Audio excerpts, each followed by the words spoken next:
Hi, I'm Malika Bilal. I'm Dan Ming, and you're in the stream, live on Al Jazeera and YouTube.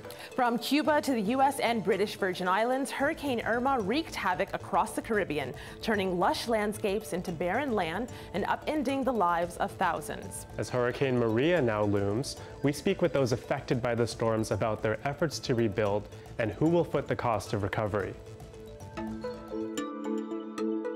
Hi, I'm Fintan Lutunatuboa, and I'm a Pacific climate warrior, and I'm in the stream.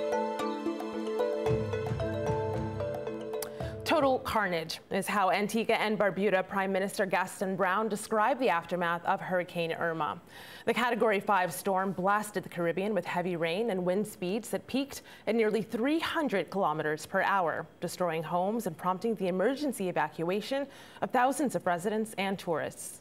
Many Caribbean nations have political ties to the UK, France, United States, and the Netherlands, relying on them to provide assistance when disaster strikes. Others, like Antigua and Barbuda, are dependent on their own economies and emergency aid from the international community.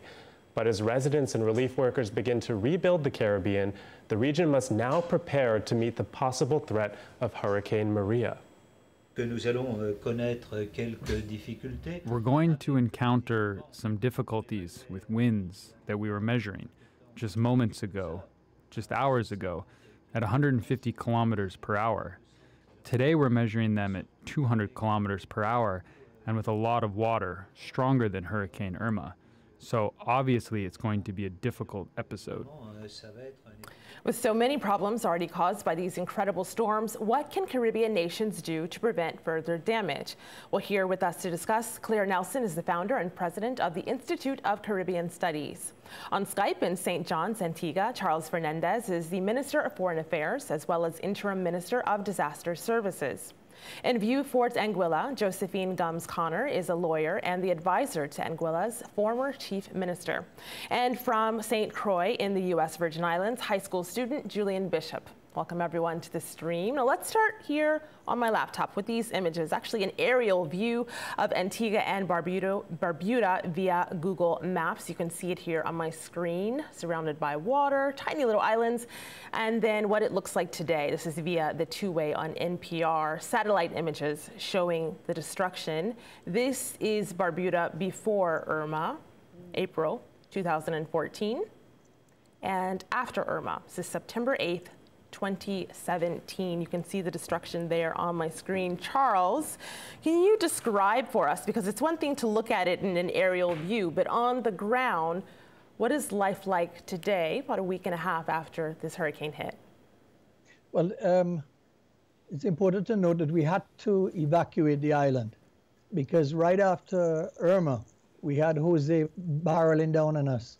So we had like 36 hours to move all the population off of Barbuda onto Antigua. Now, Barbuda is about 30 miles by water to Antigua. It's a very difficult task. We were very lucky because we had the Bolivarian Republic of Venezuela at a C-130 transport plane, and they helped us to move a number of people off. It was our Dunkirk because we had to do all of this in a limited time. So it is something that it had to be done. As regards Barbuda now, we've been very difficult for us to really get started. Right after Irma, we had Jose, and now we're facing Maria. So everything is basically, every time we're ready to get started, we have to shut down again and get prepared. The first thing, of course, we have to do is to clean up with the health issues. You have, I mean, tremendous amount of mosquitoes have started breeding there. You have a few dead animals, you have a lot of stagnant water. So we're very much concerned as to what is happening on the ground in terms of health issues.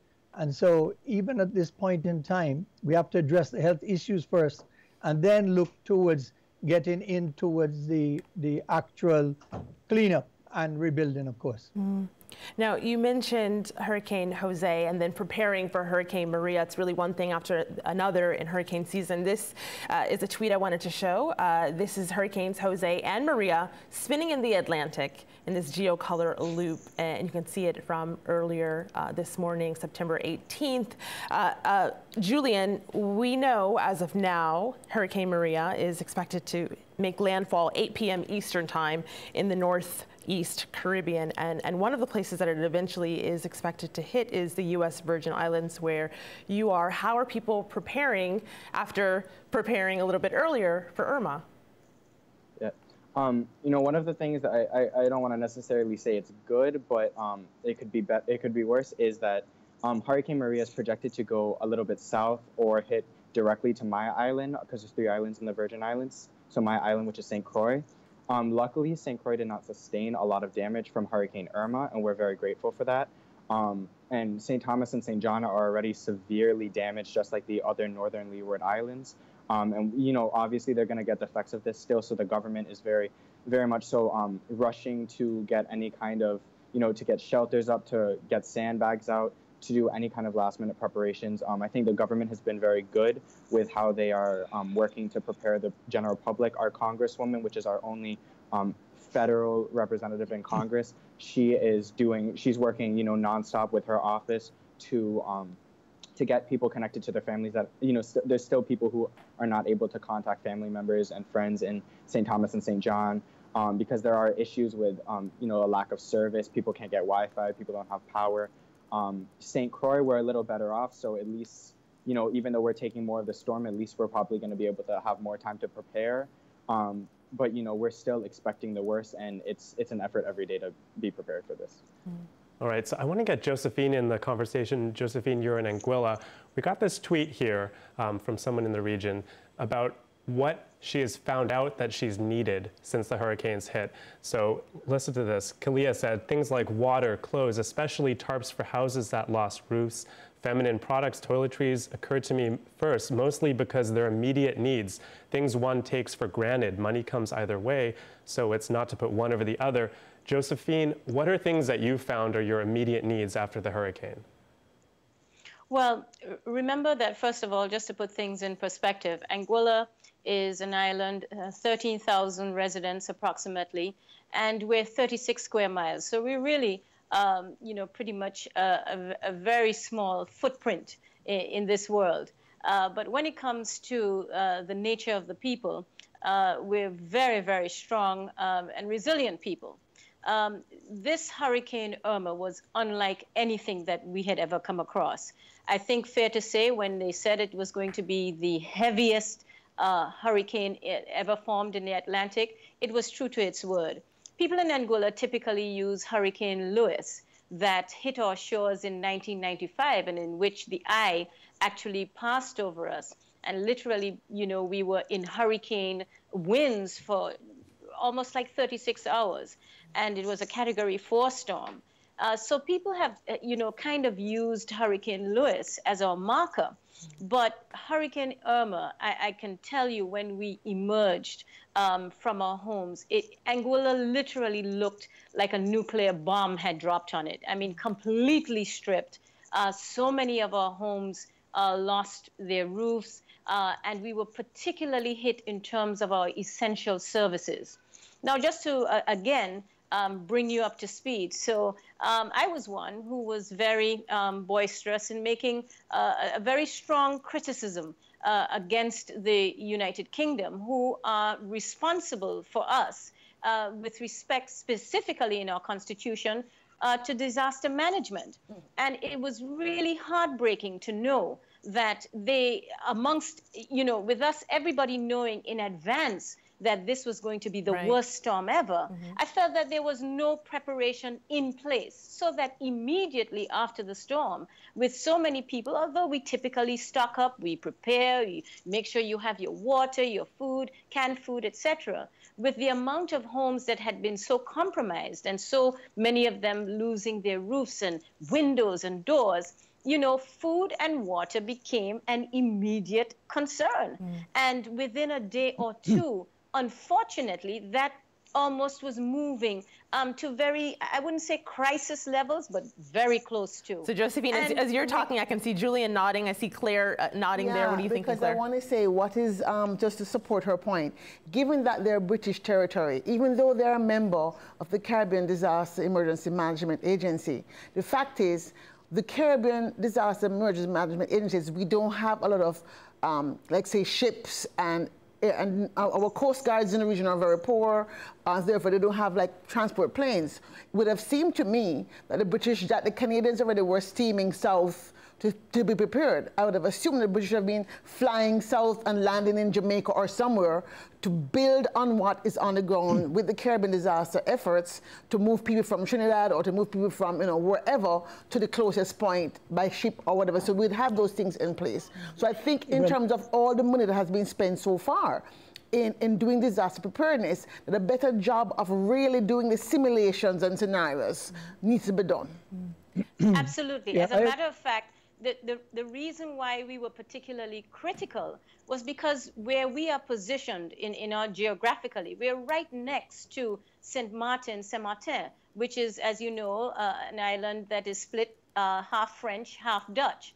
And here it was that President Macron of France had positioned his military in advance of the storm. And that, to me, demonstrates a kind of commitment to its territory. And so I think our criticism, it's unfortunate that to this day, notwithstanding that criticism, notwithstanding the fact that so many persons within the UK have felt and expressed that the criticism was completely reasonable, those in Whitehall refused to accept that their response was other than, as they call it, swift. And so what you're saying there, I pulled up this headline here, Hurricane Irma has devastated British territories, so why so little aid? This is in the Guardian, and this is actually written by the former Attorney General for Anguilla, so your concerns, you're not alone there, Josephine. Charles, I know you were nodding your head and you wanted to jump in. What did you want to add?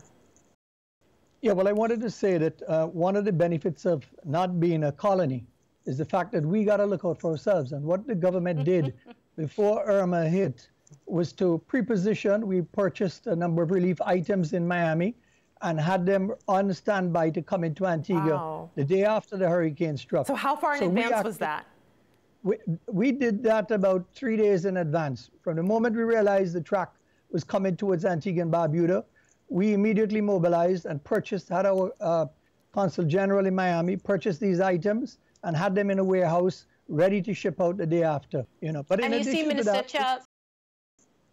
Yeah, I was going to say, in addition to that, you're speaking about SEDEMA.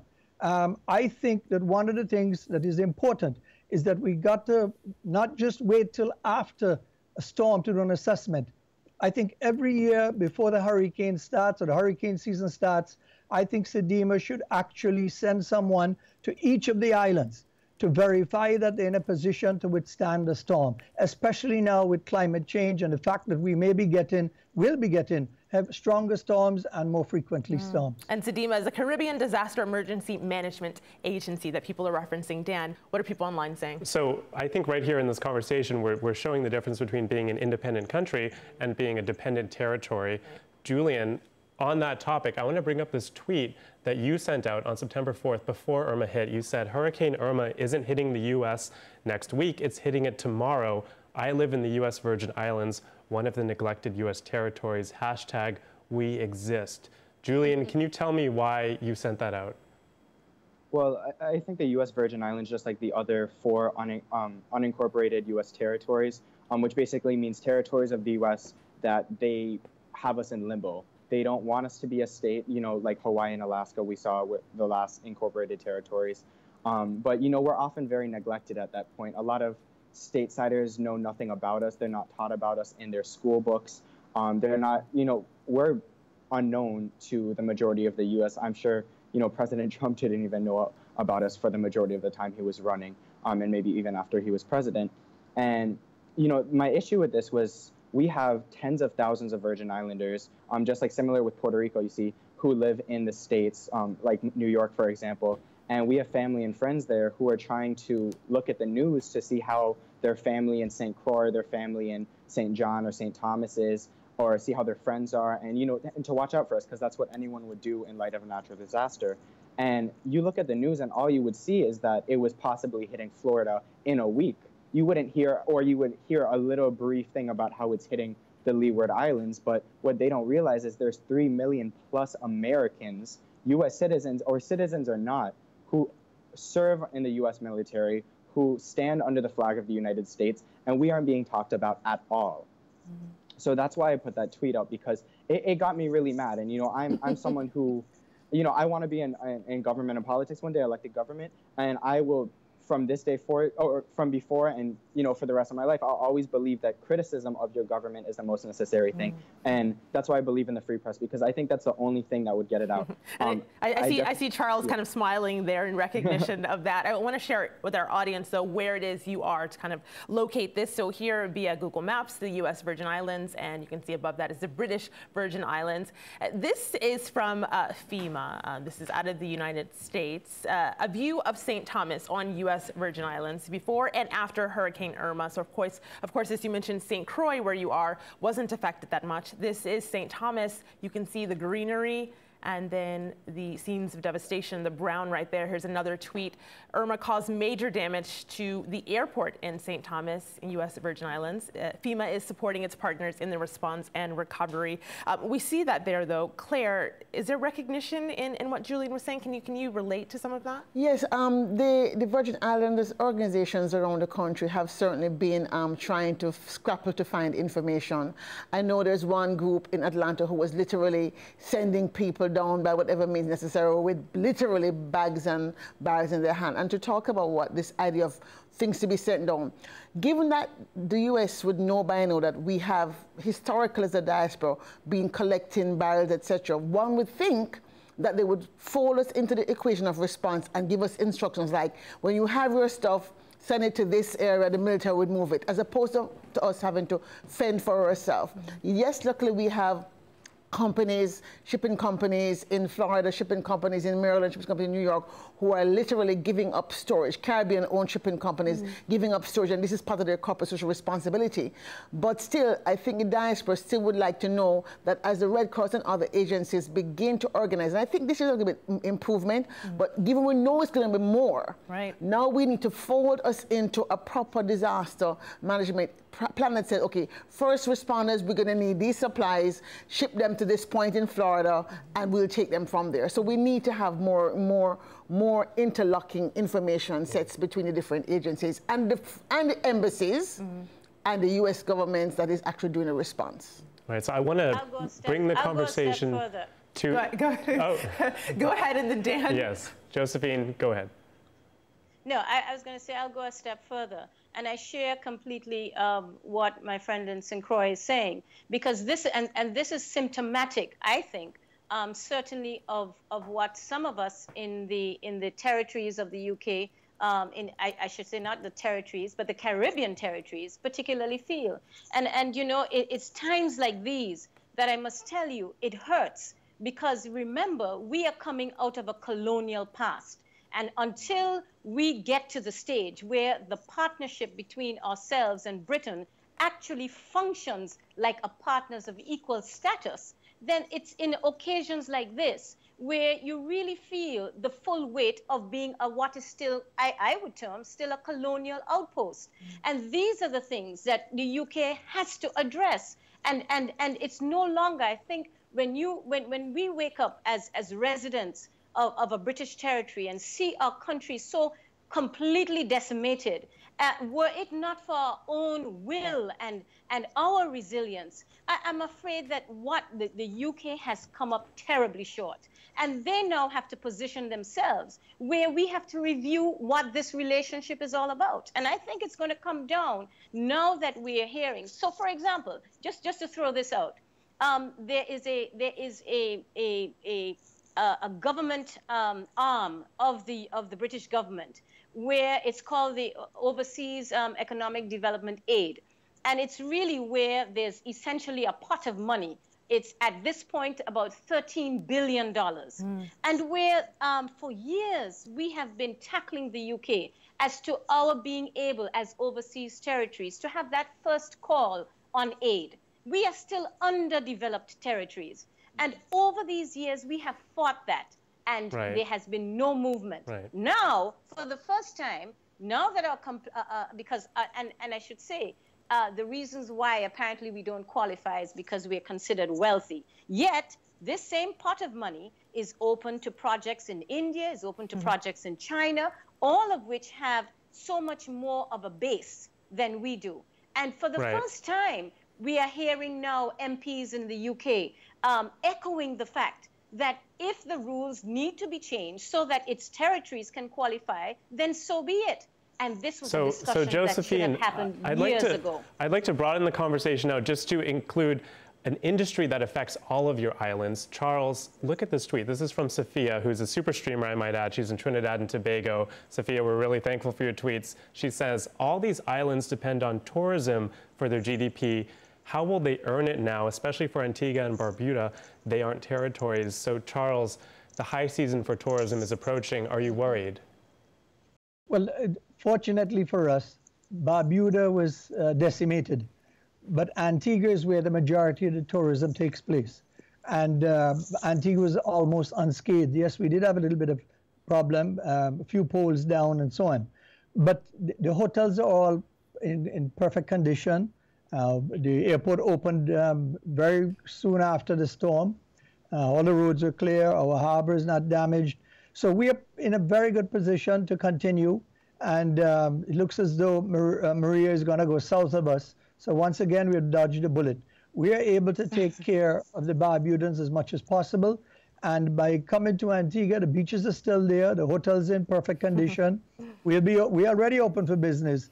So I think that is one thing that we can say we're very fortunate with. Mr. Minister, I echo that. You really wouldn't need tourism because from what we're hearing on this side, the cost of rebuilding Barbuda will be $100 million, right? And you're already in significant debt. And so some of us were very disturbed that the IMF is not looking at providing that resources as a grant fund as opposed to, or even as a reimbursable technical corporation, but really want to lend it at the full price. So this issue about rules, revisiting the rules, if we're talking seriously about climate change and the issues of small island development states, the rules around the metrics that are applying to large countries cannot be the same for small island development states. And I've been saying that for months in the World Bank in Washington. We need a new set of metrics that allow, yes, we might have a high per capita, but the specific issues of small island development states, we have to create a new index that allow us to borrow at the same rate as poorer countries can borrow.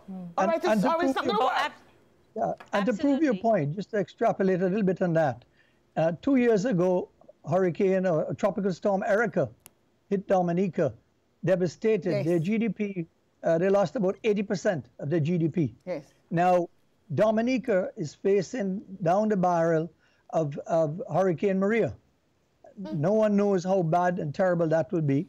I mean, and so that is another concern. And Dominica also is an independent country. Now, again, further to what you're saying, when one of us gets hit by a hurricane, the entire country gets devastated. When one of these storms hits the U.S., it's part of the country that gets hit. And the irony is, we're the least polluters, and yet we stand to suffer the most. Right. So that is and because you mentioned that, and then earlier, because I heard the word climate change, I just want to give the very quick last word to Julian, because we know that the predictions of these things happening and happening to a much greater extent is that much bigger. Take a look here. This is via Facebook, where residents of the Virgin Islands are taking it upon themselves to do something about it. This is a GoFundMe page to help those who are most hit. If there's one thing that people watching can do for your fellow residents, what would you say it is, Julian? Well, one thing that's watching is, I think, all of the Leeward Islands, even those that aren't part of the U.S., those that are part of the U.S., I think we need to work together a lot because, like Josephine said, we don't get the support that we need from our motherland, so we have to work with each other. Right now, for instance, St. Croix sent hundreds, thousands of supplies over to St. Thomas and St. John for relief aid. People even illegally went over to St. Thomas and St. John before they lifted the, the travel halt between the islands, just so that they could help people who got displaced from their homes, help people evacuate, help people, get medical aid if they needed it. And I think that's really what it is at the end of the day for us. So you heard it here first. That's from Julian Bishop. Yep. Earlier you heard from Josephine Gums Connor, Charles Fernandez, and Claire Nelson. Much more we could discuss. This conversation will continue on Twitter with #AJStream. We'll see you there.